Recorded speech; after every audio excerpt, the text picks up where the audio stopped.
In the stillness of the presidential suite at Horizon Private Clinic, the only sound was the soft beeping of monitors tracking a life the world thought suspended. Malcolm Reynolds, 42 years old, tech billionaire, and one of the only black CEOs in the upper ranks of the Fortune 500, had not moved in 18 days. His private jet had gone down in what was reported as a tragic accident. A single scar sliced across his temple, the only visible wound from a crash that nearly killed him. At least, that's what the world believed. But Malcolm had opened his eyes on the third day, and he hadn't told a soul. He lay still not because he couldn't move, but because he needed answers. Someone had sabotaged his plane, and they hadn't failed. They had simply underestimated him. Behind closed doors, voices plotted. "We need to reconsider our strategy," said Julia Reynolds, his wife, or so the world knew. She stood just beyond the glass door, arms folded in a designer coat, eyes cold. "The board's growing anxious. Investors are pushing for leadership clarity." "Patience, dear sister," replied Victor Hayes, Malcolm's half-brother and Chew of Reynolds Tech. "One more week, and the board will invoke the incapacitation clause. Dr. Laurent's reports are ready. Once they vote, control is ours." Inside the room, Malcolm's heartbeat spiked, but not visibly enough to raise suspicion. It was all unfolding exactly as he feared. The crash wasn't an accident. It was the beginning of a coup. "And what about Diana Coleman?" Julia asked sharply. "She's sniffing around the original medical reports." "She won't be a problem," Victor said. "I've arranged for the Bar Association to review some inconvenient documents found in her office. Bribery, contract, tampering. That'll shut her down." Malcolm, unable to react outwardly, felt the betrayal like a blade to the spine. Diana Coleman was more than just his lawyer. She was his mentor, his shield, the one who taught him how to survive the boardrooms that never wanted him there to begin with. That night, a new presence entered the room. Softer footsteps, a calm, intelligent energy. She moved with quiet confidence, adjusting his monitors, checking the 4-line. "Good evening, Mr. Reynolds," said a gentle but grounded voice. "I'm Maya, your night nurse." Her voice didn't drip with forced empathy. It was honest, matter-of-fact. "You're stable. That's good." She sat beside him, as if needing company more than offering it. Then, after a silence that stretched deep into the room's shadows, she spoke again, but this time her voice dropped into a whisper. "I don't know if you can hear me, but I need to tell you something.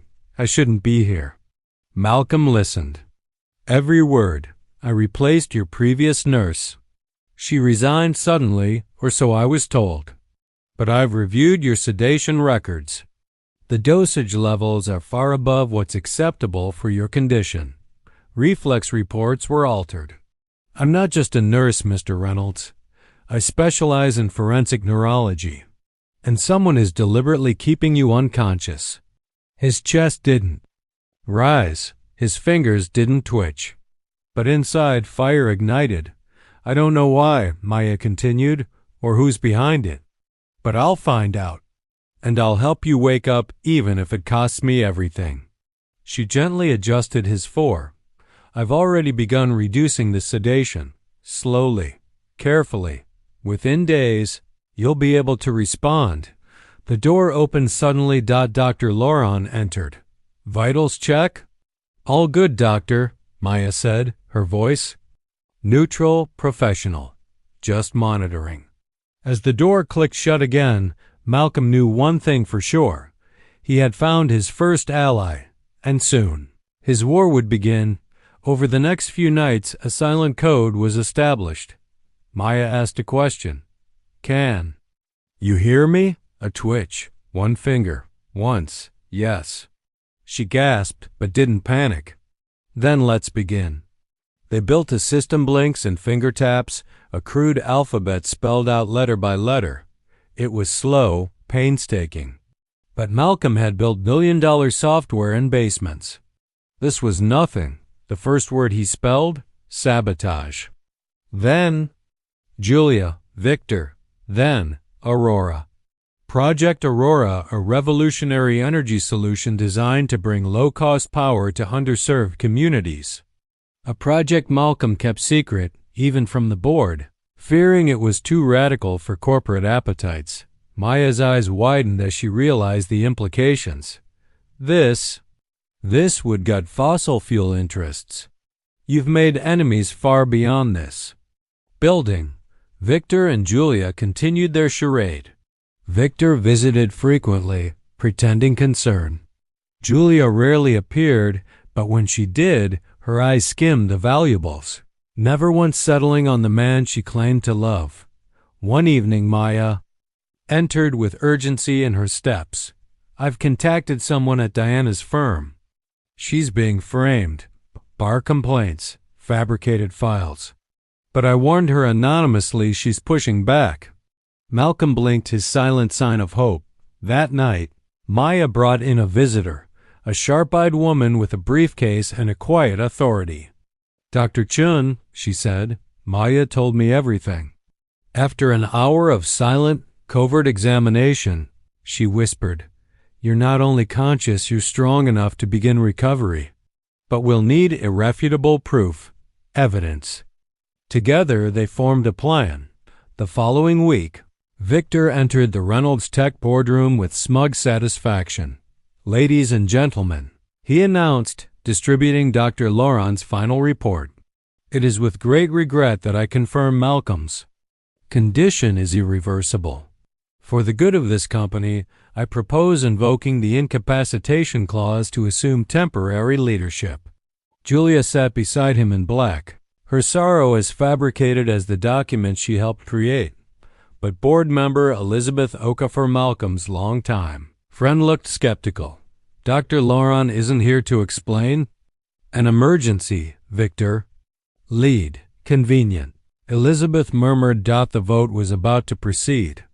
Then the doors opened. And Malcolm Reynolds walked in, leaning slightly on a cane, impeccably dressed in navy blue. His presence filled the room like thunder in a courtroom. At his side, Maya, Dr. Chun, Deanna Coleman. Victor stood frozen. Julia gasped. Elizabeth dropped her pen. Impossible, Victor breathed. You sedated me, lied to this board, and plotted my death, Malcolm said. And you failed. Dr. Chun stepped forward with independent medical records. Mr. Reynolds was being kept in a chemically induced coma. Prolonged sedation without any therapeutic justification. It was criminal. Diana distributed communication logs, emails, texts between Julia and Victor referencing the Aurora obstacle. A video played on the screen. Victor whispering in the clinic hallway to Dr. Laurent, keep him under until the vote. Then let nature take its course. Board members sat stunned. Victor tried to speak. It's fake edited. Maya stepped forward calmly. I'm a certified forensic analyst. The video is authenticated. And the bank transfers to Dr. Laurent from your shell company? Also verified. Security entered. Shall we escort Mr. Hayes and Mrs. Reynolds? The chief of security asked. Please. Malcolm nodded. Victor single quotes S. Final cry. You're throwing away everything. Aurora will destroy our energy contracts. It's not charity, Malcolm replied. It's justice. 6 months later, the skyline shimmered with solar panels. The Aurora project had launched, bringing sustainable energy to schools, clinics, and communities long forgotten. The stock price soared. Investors adapted. And the company's culture was reborn. Victor Hayes sat in a prison cell. Julia served time. Dr. Laurent awaited trial. In Malcolm's office, Maya entered holding a tablet. The pilot's results: 78% savings in energy costs. It's working, he smiled. And the investors? Profits up. But more than that, people believe. Elizabeth and Diana arrived with final papers.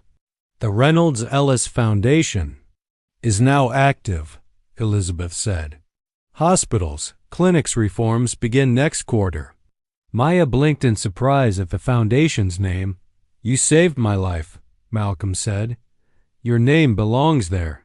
They stood beside a plaque in the lobby, etched with her words. Our greatest strength is revealed not when we hold power, but when that power is threatened. She looked at him. You could have stopped with revenge. He shook his head. I nearly died.